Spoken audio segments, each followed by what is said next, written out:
Hello, my name's Tonya. I'm a personal trainer and a mum of 5. This is my podcast, Live Yourself Better, and it's for busy people just like you. Hello, how are you? It's been a little while. Welcome to the Live Yourself Better podcast, series 2, or is it season 2? I don't know what you say with the podcast, but either which way, I am back. And the episode today is going to be all about the Live Yourself Better Habit Changer challenges. So what are the challenges? Why have I set them up? And how can you get involved? How can they help you? So stay tuned to find out more.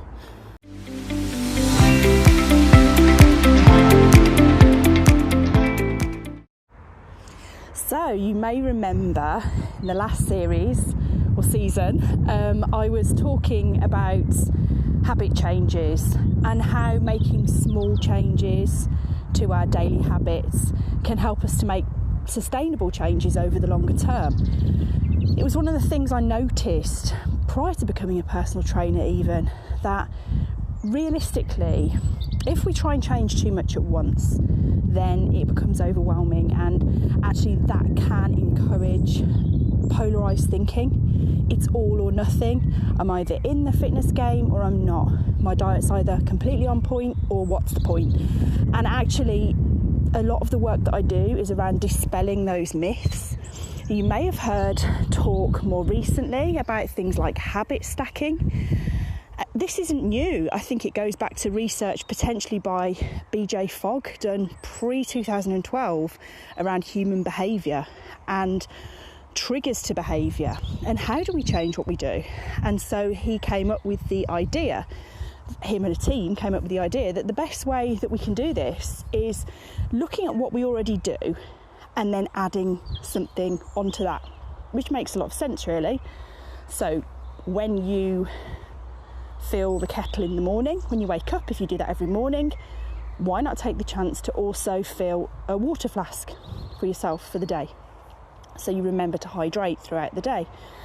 I've also heard things such as when you're cleaning your teeth, stand on one leg and practice your balance.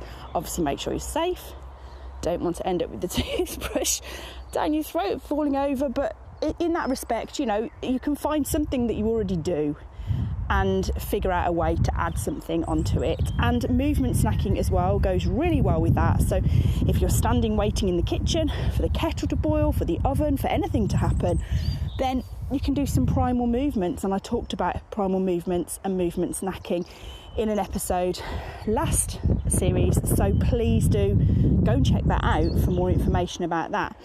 So really, a lot of this got me thinking, if we're really falling down to the level of our habits, which is something that James Clear talks about, then how do we change them? But not just that, how do we change them in an interesting way and give ourselves the opportunity to try something new without a high level of risk and whilst keeping ourselves engaged and entertained?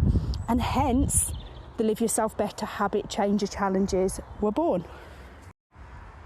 And I really wanted them to be fun and interesting and appealing. They don't run through all of the months of 2024, and there is a good reason for that, because I appreciate that people do go on holiday in the summer, and I'm not saying that you leave your habits behind during your holiday season in any way, but the notion of actually starting a new challenge whilst on holiday or trying to manage being abroad or looking after the kids during the summer, and equally for December as well. I haven't put one there because, I mean, I've got 5 children, right? But it doesn't matter how many children you've got or whether you haven't got children and you're working and busy.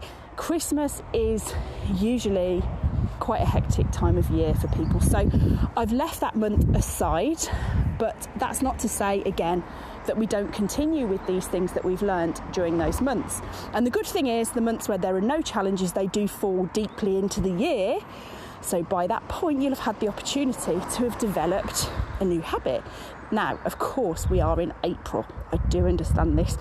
And the reason I decided to make an episode about the Habit Changer Challenges is because they've been really popular. I've had people signing up from all over the UK, America, Australia, Canada, France, to name a few. So I think it's a really good thing to actually get the word out a little bit more to people and say you can jump on these challenges at any time during the year or during a month. It doesn't have to be from the start of a month, and most importantly, they are free. So you go to my website, Live You Better, LiveYouBetter.biz, and literally on the first page there's an email sign up box. You just pop your email in there and then you'll receive the emails for all the challenges, and you can actually see on the first page a list of all of the different challenges, but I'm going to go through them briefly for you on this episode to just explain a little bit about the context of them and what the thinking is behind each one. And then just jump in, just come and join us, because it's wonderful to have people on board with this. And also, you know, it really ties in with the philosophy of why I set up Live Yourself Better and what the thinking is behind that.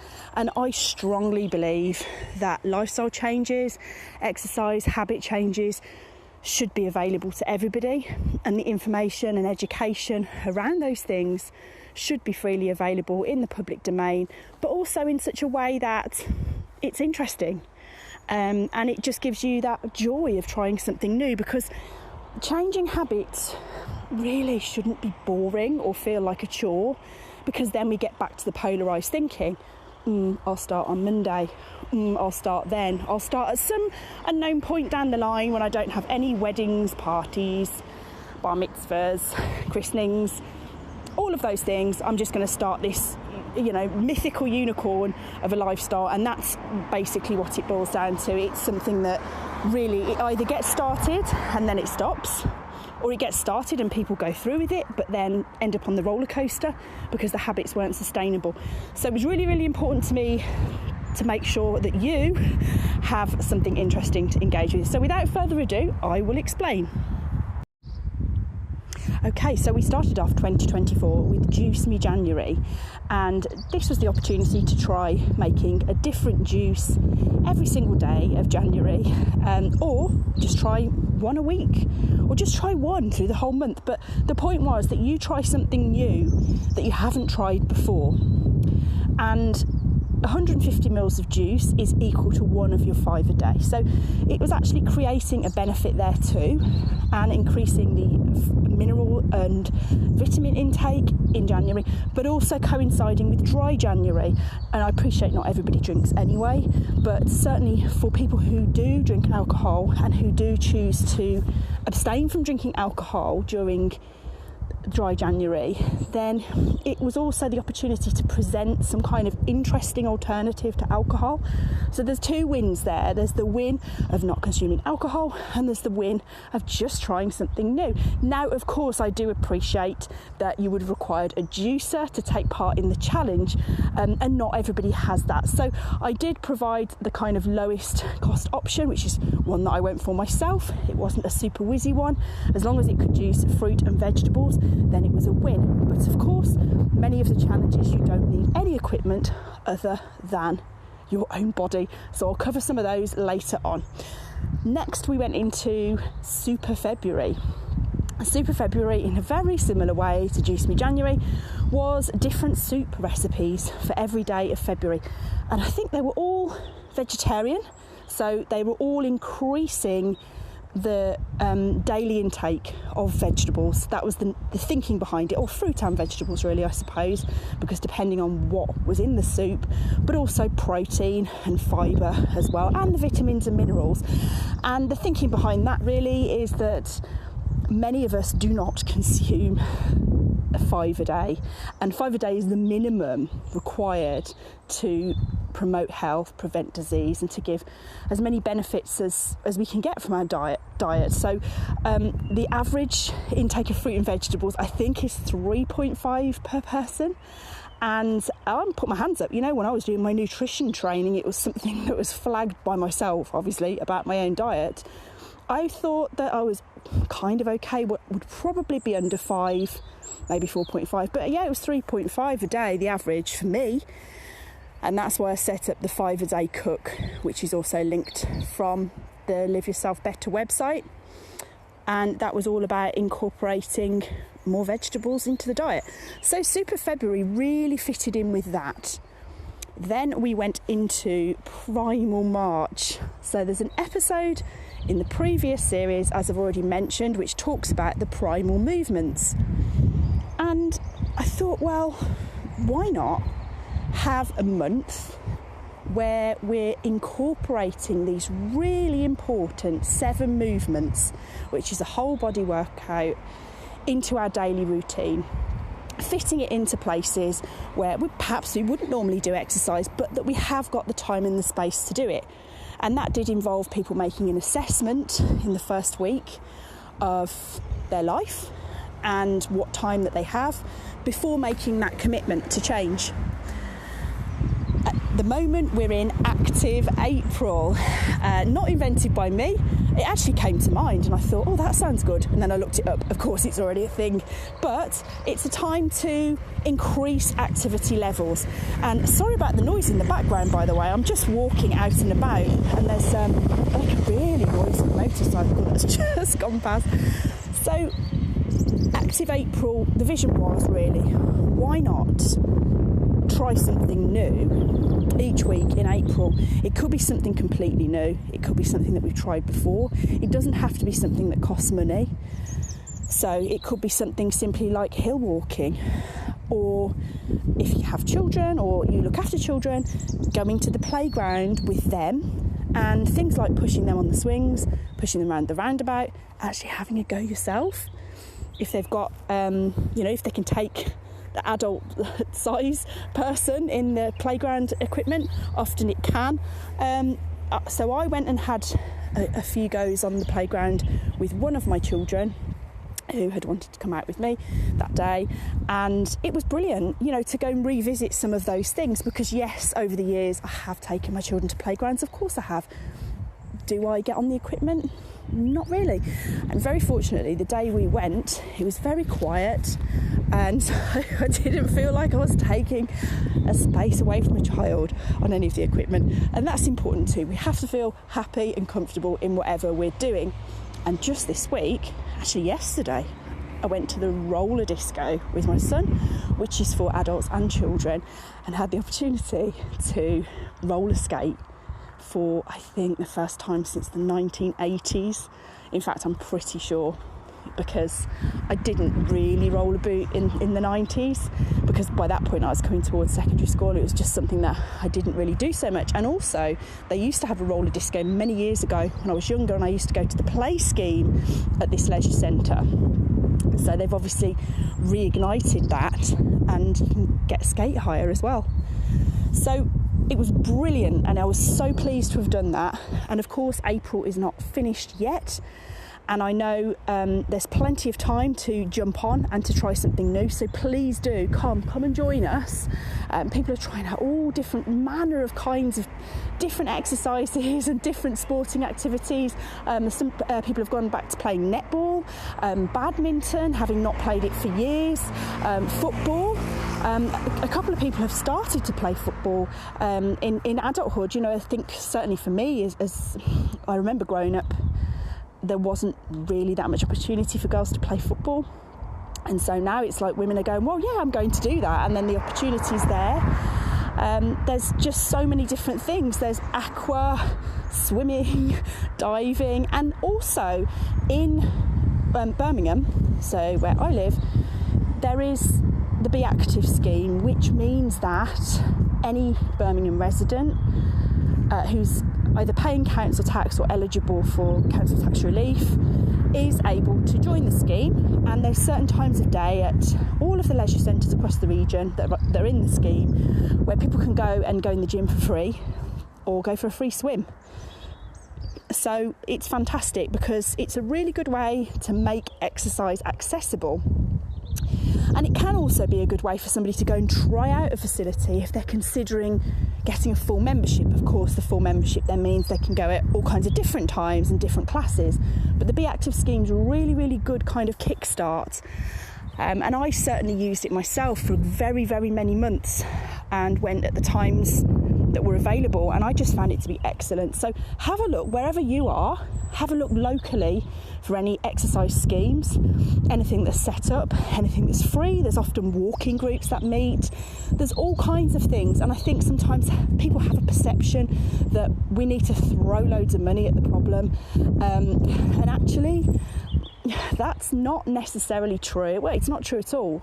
Any of us can move within our abilities, and we can move more within our ability, whatever that may be, within our limitations, and that doesn't need to cost us anything. So I'm a big advocate for people taking part in things that are available and on offer. And so that brings us to May. In May, something slightly different. We're going to be doing mindful eating. So it's called Mindful Eating May. And throughout the month of May, there'll be information, advice, guidance on what is mindful eating, what's it for, what are the benefits, how do you do it, and how do you start, and why might you want to. So if you're curious about mindful eating, and again, I talked about this in a previous episode, then sign up, jump on board and find out more for free. So you're more than welcome. Come in now, come in during the month of May. Then we're going into jumping June. So June, we're going to look at different ways really of making the movement of jumping and similar. So that could be something like skipping, perhaps if you have got access to a trampoline, we'll look at that too. Or it can just be perhaps body weight exercises where you don't need any equipment other than your body. So get on board for Jumping June, because I'm really looking forward to that one. And I must admit, I'm still getting ideas around it, so I'm adding more things to it all of the time. It's just becoming more and more interesting. When I first thought of it, I was like, well, it's just jumping. There's just one thing. I mean, of course, I know more than that, and I know more than that from my training as a personal trainer. But when you first think of it, but actually, as you get more and more into it and look at all the different ways we can do this, it's really interesting. So come and join us. Then for July and August, that's where there's the space of no challenges during those months.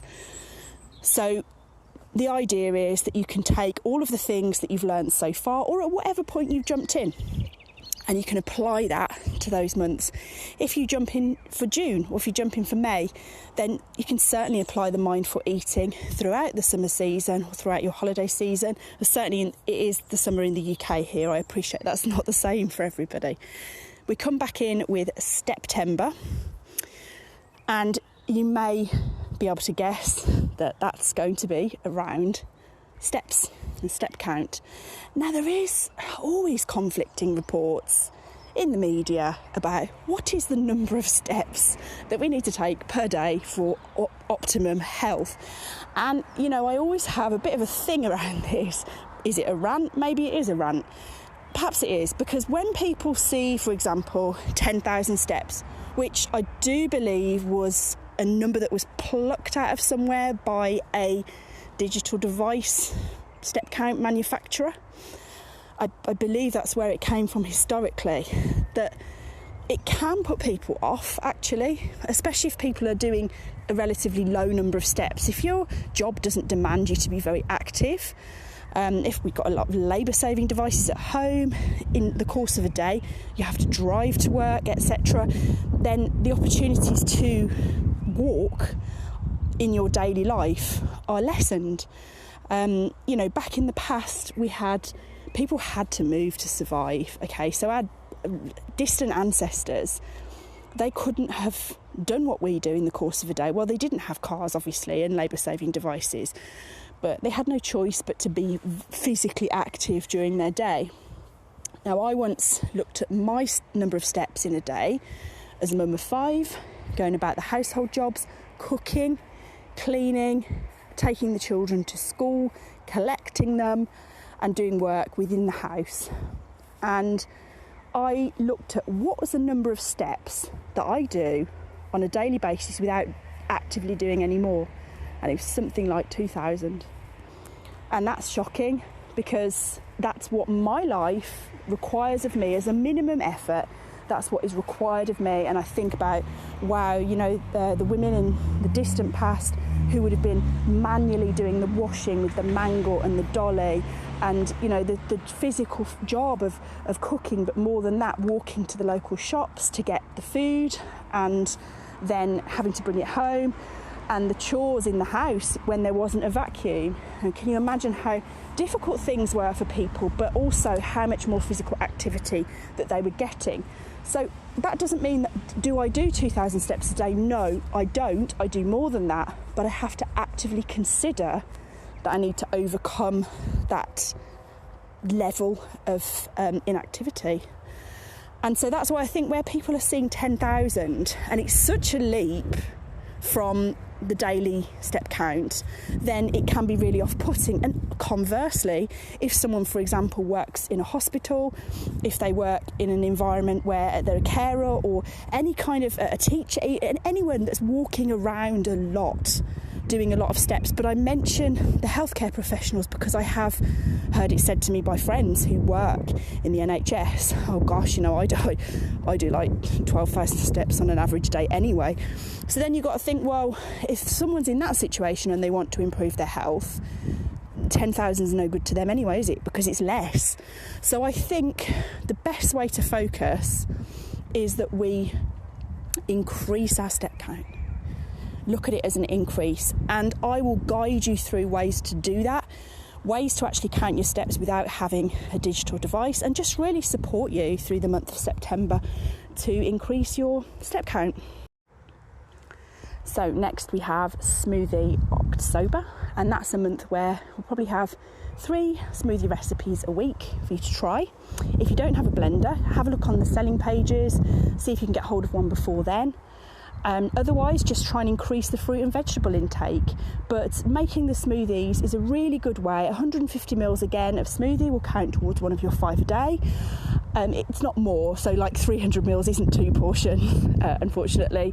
That's just how it is. It's to do with the free sugars, which I will go into more detail on, obviously, around the challenge.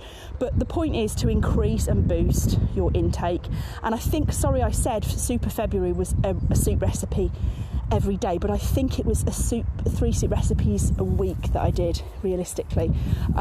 So sorry if I said it was one a day, but yeah, for Smoothie October, realistic level, because I think having one a day, it can feel overwhelming. And I know that I've learned that myself. You know, I go through the process of doing things, and once I do them and I think, actually, what's realistic, what's achievable, and that's what this is all about. So of course the other side of it is we want to try as much as possible, many new things as possible, but there's a balance to that too. And thankfully, with the previous habit changer challenges, I've had people say that, you know what, I've really enjoyed making that, I really enjoyed doing that, I've actually really started to do this on a weekly basis, and that is the music to my ears, because that's the whole reason that these were set up. It's not for me, it's for you, and it's to help you to be able to change and adapt things in your life that will improve your health. So then we go nicely into Movember. So it's all about movement, and this one I haven't actually finalised yet, so it's a bit of a mystery, but it will be encouraging you to move more in November. And again, you'll get a weekly email and support to do so. And I will release more details on that closer to the time. And then we go into December, and again in December it's a case of taking on the habits that you've learnt and applying those to your life, which is something that we do as we go along. And I don't know what's going to be coming for January 2025 yet, so I have had some thoughts, and of course I'll keep you posted. It seems like such a very long way off, but I know how quickly the years go by. So I hope that's all been interesting to you and informative about just exactly what the Habit Changer Challenges are, why I've put them together, and how you can join. And please do jump on board. You sign up by email on the website, you join in, and of course you can unsubscribe at any time. The freedom is completely yours, but I would recommend, if you do join in, come and join in for at least a month, if not 2, because that'll give you a little bit of an idea of how things go and what you might be interested in. And if some of the challenges aren't for you, just feel free to disregard those. But so far I've had some excellent feedback from people who are taking part in them, and people have said to me, once I've done one, you kind of want to do the next thing. You're waiting to see what the next thing is. So that's really joyful to hear as well. And of course, please do give me feedback, because everything that I do is done around, it's a work in progress. I want to make sure that what I'm doing is right, and it's targeted right for the audience who are receiving it. So again, even with the podcast, just if you have any ideas for episodes, then just let me know, and I'll happily consider covering any range of topics. You can always email me, trainer Tonya, Tonia, Tonya @gmail.com, and it would be lovely to hear from you. But until next time, you take care. You can find my website, liveyoubetter.biz. That's live, LIVEUYOU, better, BETTER.BIZ. On there, you'll find links to all of my social medias, information about me, how we can work together, and you can also subscribe to the website by email to receive exclusive offers, newsletters, and updates from me. See you soon.